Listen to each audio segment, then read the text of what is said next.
Reeton, who caused all this, doesn't know what to do. He is also stunned. He's intoxicated. He crawls out of the car holding his head because the screaming of more than anything. He falls to his knees. Somewhere in his mind, he knows. A neighbor nearby heard the sound of the collision. He has heard it a time or two before, and he reaches for the telephone to call 911. The first to arrive are firemen. They check on all the occupants quickly, determining who is alive and who isn't. They check the driver and found that he is okay. Ambulances arrive, then the sheriff.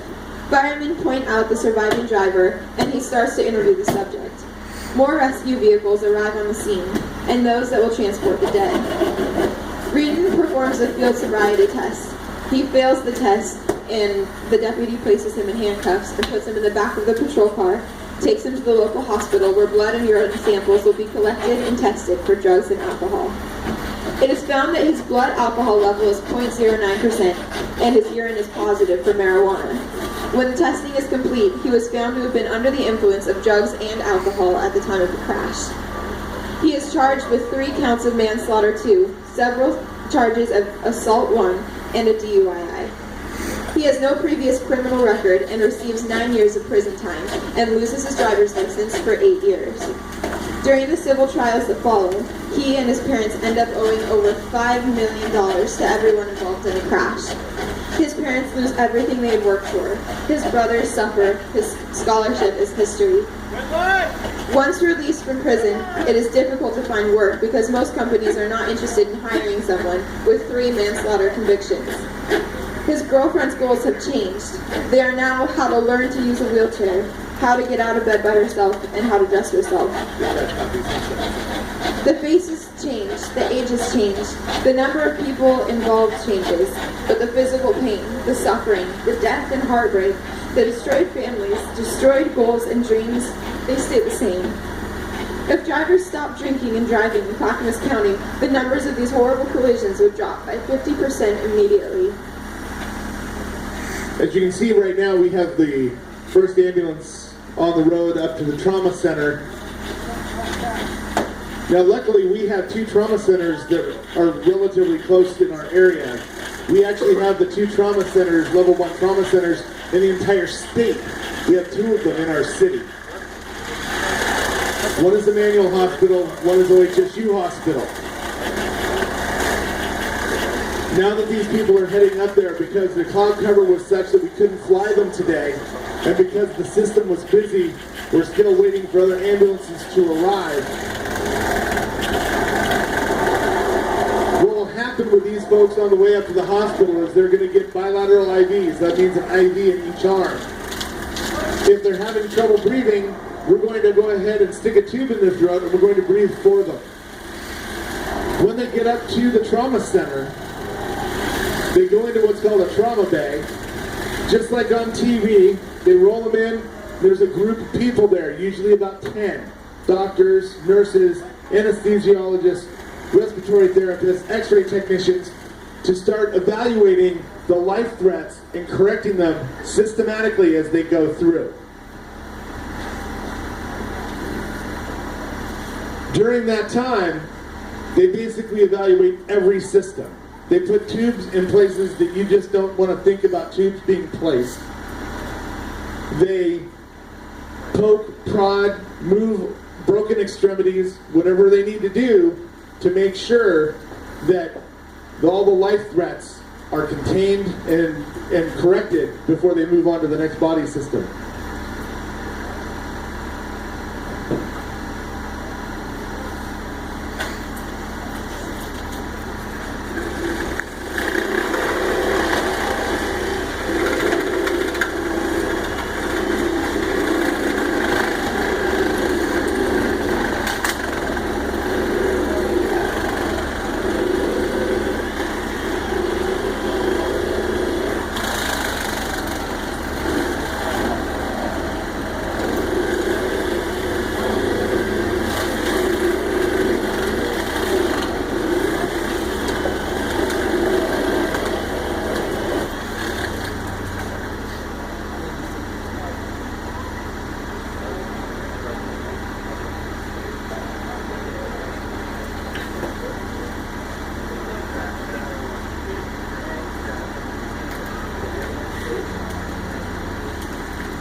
So the commander just talked to the dispatcher,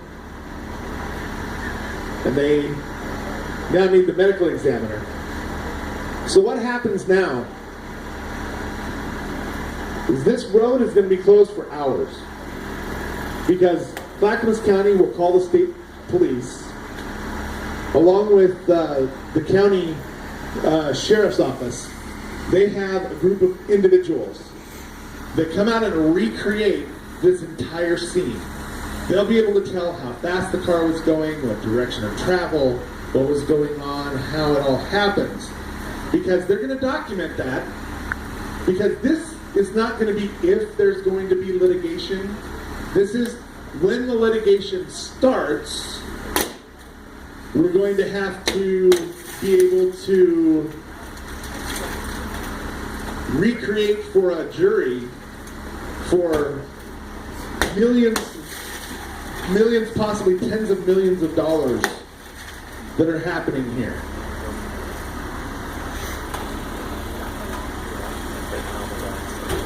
Take the doors off so they can come up.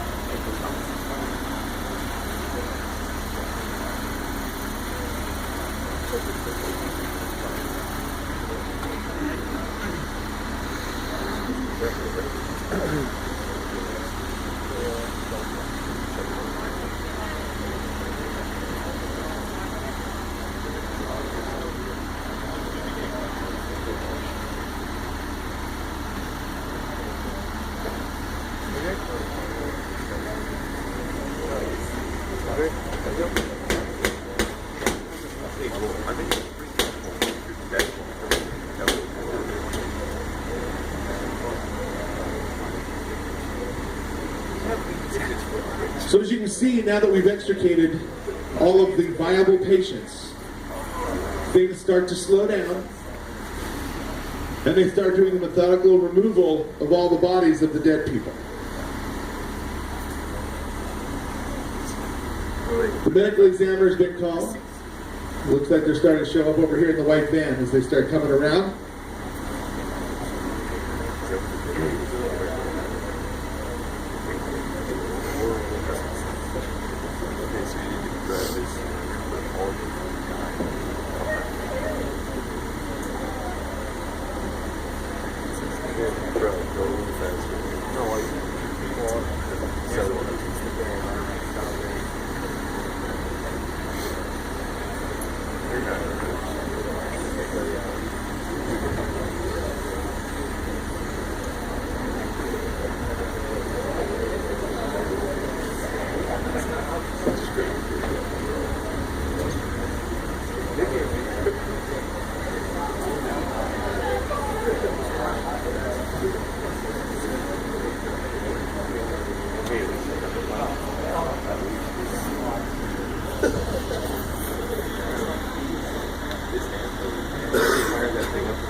So we have a van pulling up now that's going to take the deceased away. And what we really want you to come out with today, besides everything you're seeing in front of you, that the very moment that alcohol or drugs get into your system, the very first thing it does is head toward your brain, and the very first thing it disconnects is your ability to reason. So if you've drank or smoked anything at all, you're not going to be able to make a good decision if you can drink and drive, if you do not have the ability to drive.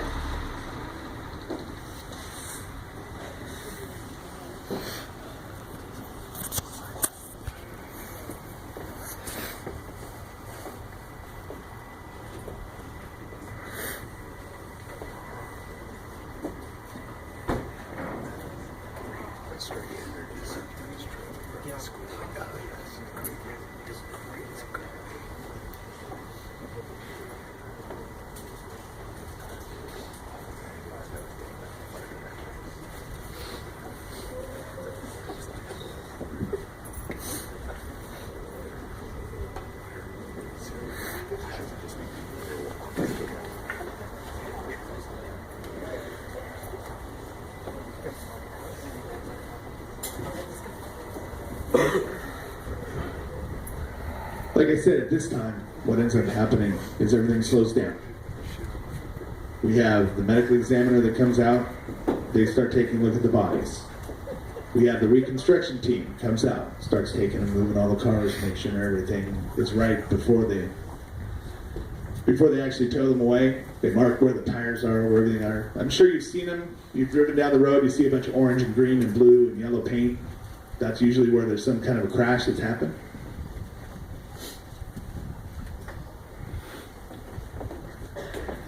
Like I said, in an area like Colton, Canby, Molalla, all these areas, some of the coolest things about living in a small town is the small town feel. One of the bad things is, you guys probably know some of the people that are down here helping people. And that's hard for the people that are out down here to have to do this. And they do it day in, day out because they want to help the community. But they don't want to do this at 12 o'clock, 1 o'clock in the morning this Saturday, when you guys are driving back from prom. That's the kind of stuff that we're trying to prevent here today. And hopefully, some of these images will just stick with you long enough to know that put your seatbelt on. If your friends are going to get in a car, don't get in a friend's car that's been drinking or been doing drugs. Call your family, call your friend, make a deal with your family. Say, if I go out tonight and something happens, I should be able to take and make a phone call, no questions asked, so I can get home tonight. I don't think there's very many parents that would have a problem with that. I know I've got friends' kids have my phone number in their phones. I told them, if you ever get in the spot where you're downtown Portland, I live in Portland, if you're ever down there and you need a ride, call me. Call an uncle, call an aunt, call a friend, call anybody you need to call. Just don't get in cars with people that have been drinking and doing drugs or doing prescriptions or anything else. The other thing is, if somebody needs a text, if somebody needs to get back to somebody that important, if you're with them, say, give me your phone, I'll text for you. I think everybody here knows how to do it.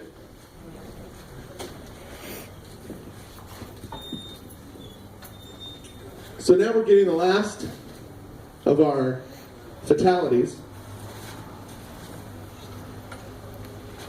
out of our car.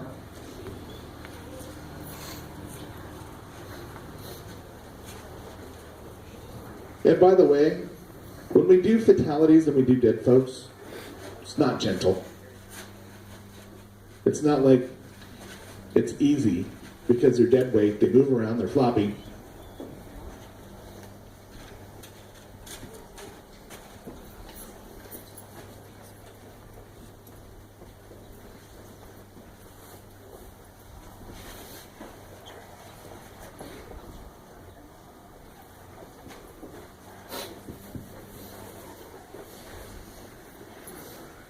So we've got all of our bodies going into our body bags. What we're going to do right now, so we're going to read the bios of all the people that were involved in this to give you kind of a summary of what could and would have happened.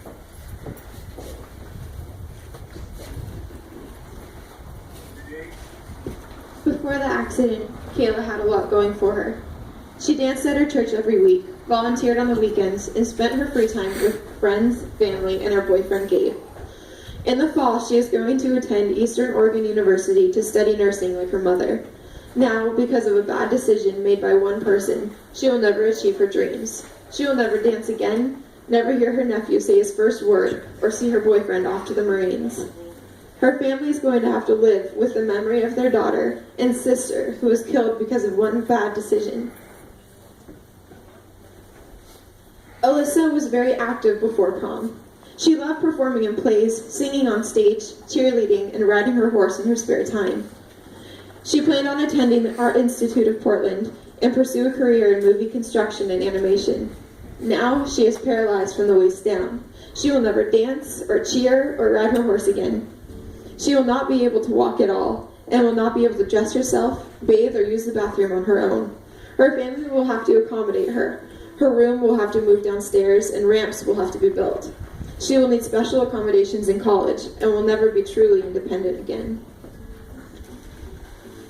Daniel's parents, after 17 years of raising their little boy, will not be able to see him graduate high school. His own dreams of going to college are worth nothing now.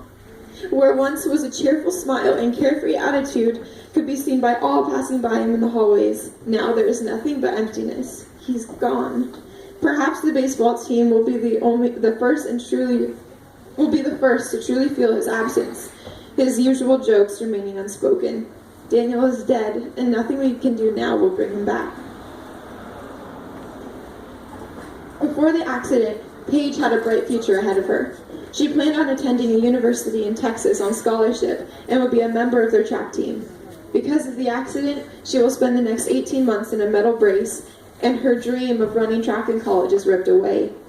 She will no longer be able to go out to school out of state, and her college plans are put on hold. The emotional damage of losing her friends will follow her through life, and the accident will have a lasting impact even after the injuries are healed. This will be a constant reminder of how much one person's bad decision changed her life forever. Before the accident, Michaela had everything going for her. She played 4 sports in high school and had plans to go to college on her 2-sport scholarship. With a fracture she suffered in the accident, she will be out in surgery and recovery for 4 to 6 months. Her college she was planning to attend has now decided to take away her scholarships and make her pay for everything, which she cannot do because of hospital bills now. This has been a huge setback for her, and she will never play sports again. She is very unstable, and everything makes her think of her friends that she lost in the accident. Born on September 27, 1996, 17-year-old Becky Patterson died in a fatal car crash. She was a caring and considerate person who always wanted to make everyone happy. Never will she be able to pursue her dreams she had worked so hard for. She had planned to go to college for softball after high school on a scholarship. Now she never will. Now that she is gone, her friends, overwhelmed with sorrow, have to cope with their loss and somehow move on. Her parents won't be able to see her graduate high school, and now they have to go through life every day, struggling, and somehow find the will to get by without her. Once an average high school student with a very promising scholarship and future, who spent countless hours with his girlfriend and excelled in sports, will now face both physical and mental consequences. Reedon will face jail time and mental suffering of knowing that he not only killed innocent people, but ruined his girlfriend's promising career in sports. Reedon will be faced with multiple manslaughter charges, a DUI charge, and several charges of assault. Reedon will also suffer the disappointment of his family and community and will never be forgiven by some. He will never forget the amount of damage he did because of his selfish actions, and he will never feel the consequences more than he does right now.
Your school counselor is available for you today. If you had some feelings or emotions come up that you want to discuss with them, they are available to you.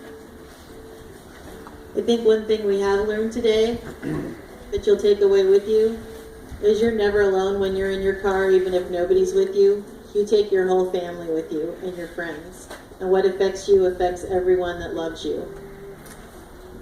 We want you to have a safe prom. Please make good choices. And you are excused to go to third period.